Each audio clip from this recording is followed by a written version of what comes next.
Hello again, everybody. Today, we're going to talk about a wonderful antitrust case that affects our lives very much today, and that's the case of the U.S. versus Microsoft, begun in 1999 and somewhat concluded in 2001. And in some ways, it harks back to the case that we talked about earlier from 100 years before, which is the antitrust case of Standard Oil versus the US, in which Standard Oil was accused of taking its monopoly in one field and then bundling and tying together all sorts of other industries, not to hurt the consumer by raising prices, but to hurt the consumer by harming competition and preventing other people from getting into the business. In the case of Microsoft, by the end of the 1990s, Microsoft had a monopoly. It really had total dominance, and the court found it had a monopoly on the desktop operating system, basically the Windows operating system, which ran on at least 95% of the personal computers people had.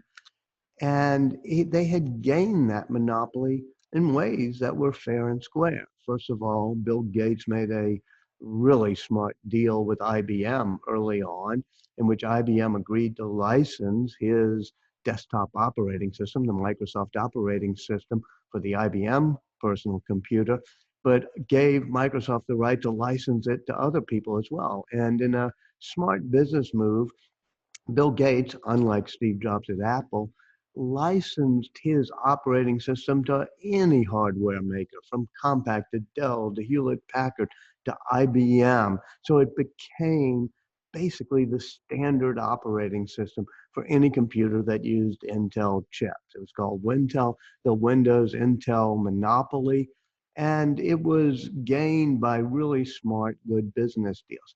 It also was gained because he, as we discussed in the Apple versus Microsoft case, because Bill Gates was able to beg, borrow, steal, and copy the graphical user interface that Apple had developed and turn it into something that was almost as good. Apple, of course, had begged, borrowed, and stolen it from Xerox PARC, but Apple had at least paid for the rights to do it. In the case of Microsoft, it just pretty much replicated all the improvements that Apple made into a graphical user interface, those type of interfaces we use that have trash cans and folders and icons, that was almost as good as the Apple system. Now, getting a monopoly, if you get it fair and square, there's nothing against the law about that. You earned it. You did it by either good business dealings, as Gates did with IBM, or by creating a good product, or even borrowing, and stealing in ways that were just on the verge of legality, the product. The question is whether you're doing something illegal to maintain the monopoly or to leverage the monopoly into another field. When you want to dominate, if you're an oil refiner and you decide you want to dominate the gas station business, and you try to tie and bundle things together so that your competitors in that adjacent business get, harmed or put out of business. And that tying or bundling to dominate a different field by using your monopoly to gain control over competitors, that's where you run afoul of the great old Sherman Antitrust Act. And in the case of Microsoft, it involved something called the browser. Now, believe it or not, we didn't really have the World Wide Web to surf around until the mid 1990s. Up until then, if you wanted to go on the internet at large, it was kind of a messy place with all sorts of command lines and different ways of sending and fetching information over the internet. But in the 1990s, Tim Berners-Lee at CERN and many other people developed that point and click way that we now surf the web. And in order to do it, you needed a browser. And one of the people who created a browser was the people who created Netscape. Now, this case was mainly, this Microsoft case, about Microsoft trying to put other browsers, especially Netscape, out of business. But by extension, it applied to everything, whether it was going to be search engines that Microsoft was going to put out of business or music players that they're going to put out of business. Now, the original Netscape was done by a guy named Mark Andreessen. Yeah, when I was at Time Magazine, I put him on the cover as one of the golden geeks. There he was, barefoot, and you see him sitting there um, between two very important Tulane players.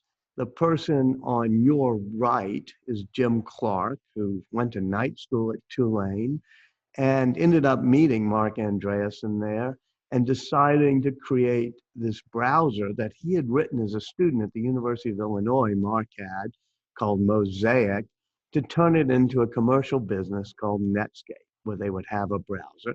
And Jim Clark enlists one of his friends, and that's the other guy in the coat and tie on the left, your left of Mark Andreessen, and that's Jim Barksdale, somebody you'll probably meet, somebody also connected with his Tulane. His son David is on the board of Tulane. So together they form a company. I remember them coming pitching to us at Time Magazine. That's why I put Mark on the cover, but they also pitched to us, come in on Netscape. Time Magazine would be a great partner because you could, put your content on the World Wide Web and help us sell the Netscape browser. Well, Microsoft didn't want that because if you do that, if Netscape's allowed to have a browser, that could disrupt Microsoft's control over your user experience. Because after a while, you won't be just using the desktop operating system. Your browser, as it is in many places on your phone, even on your desktop sometimes, is the main operating system you use. So what Microsoft does is it creates its own browser called Internet Explorer. And what it does is it bundles it in to the Windows operating system. So if you're sitting there on your computer using a Microsoft operating system, you have bundled in without any extra money, free, this browser. And it's hard to uninstall it. It's there when you, in fact, even today, if you click on something in some Microsoft place, it might open what is now the Internet Explorer browser because it's all tied in.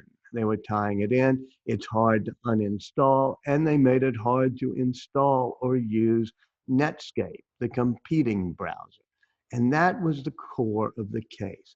The case is brought partly at the instigation of Netscape. Our friend Jim Barksdale pushes the government to do it. But there in the picture, you see Janet Reno, the Attorney General of the United States, Joel Klein, the Assistant Attorney General for Antitrust, Richard Blumenthal, who's then the Attorney General of Connecticut, brings it on behalf of state attorney generals, just as Joel Klein and Janet Reno are bringing a federal case out of it. And they all hire the great lawyer David Boyce, famous for many things, Bush v. Gore, gay marriage, to be the lawyer who's going to handle this in front of the courts. And among the many things he does, and I hope that you all listen to it on the web, is he deposes Bill Gates for hours and hours, and they get into sparring matches about what does the word very mean, or what does it mean to say you requested something. I mean, Bill Gates will just not give an inch, and David Boyce keeps going toe-to-toe with him.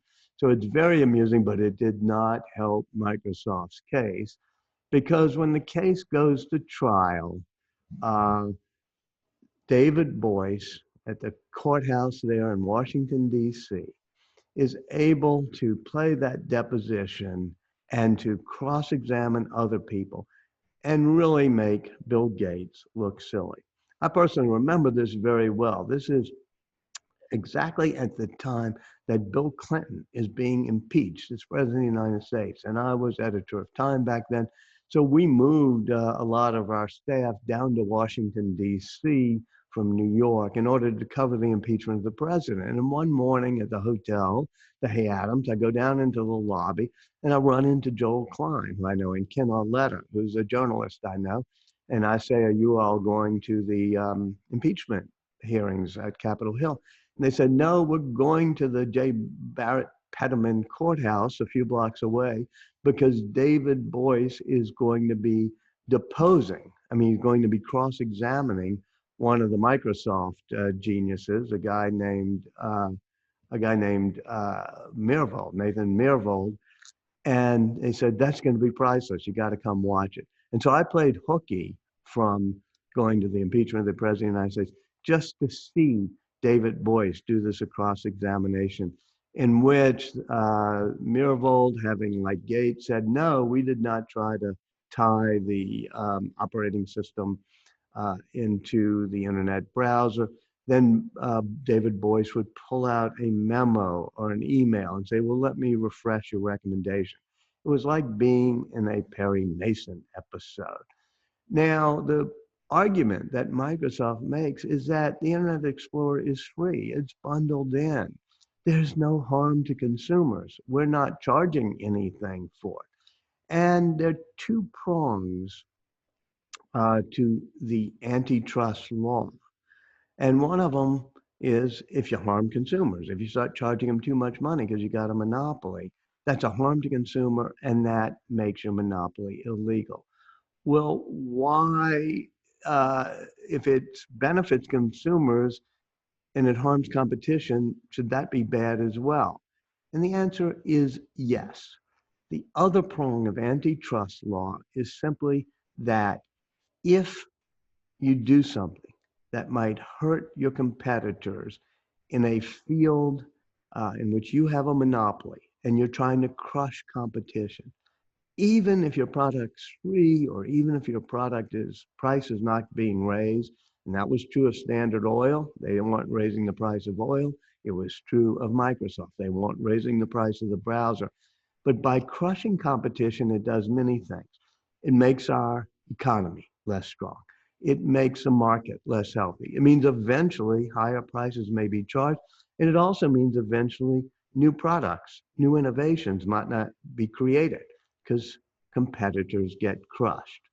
Over the years, especially in the past 20 years, the notion of harm to competitors has receded. The courts have ignored that generally if there's been no harm to the price charged to consumers.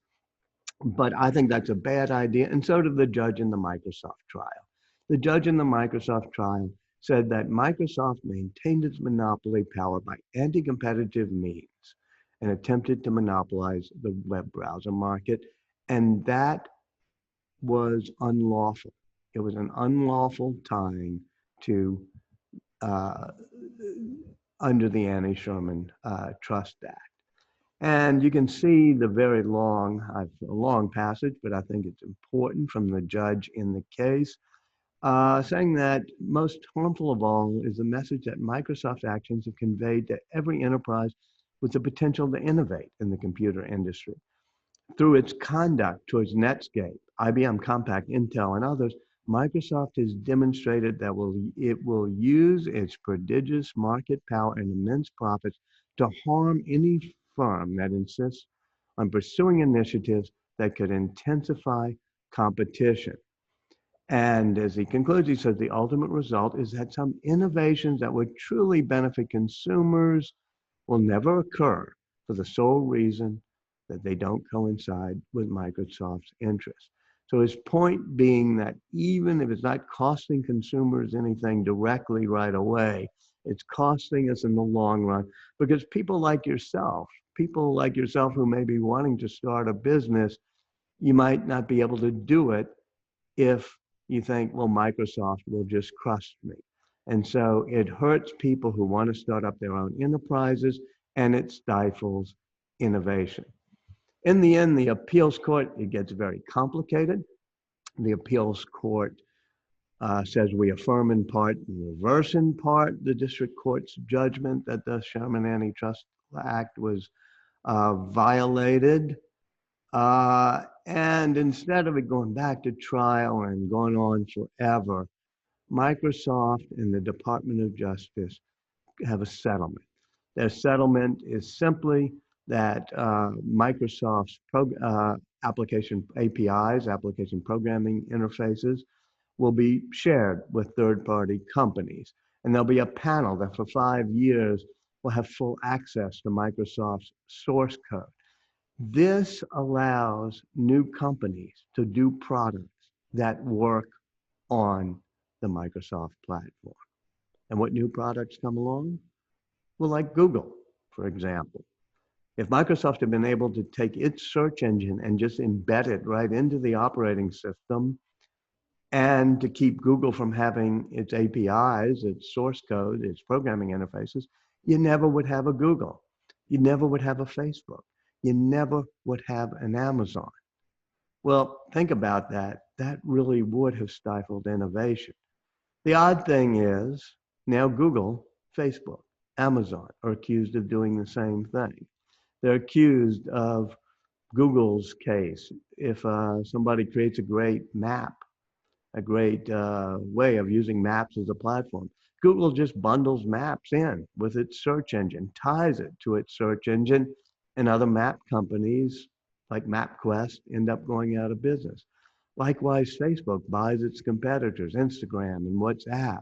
Or if somebody's going to do something like Snap does and it competes, Facebook tries to bundle in uh, the same products that Snap is creating, bundles it into Facebook.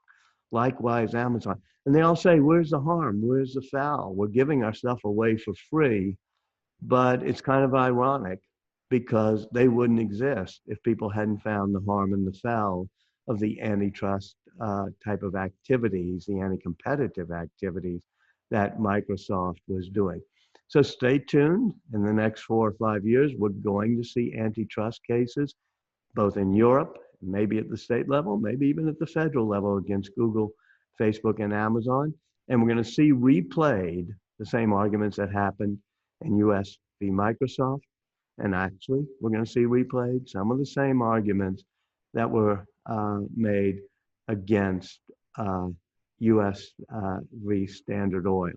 So history repeats itself, and that's why we study it.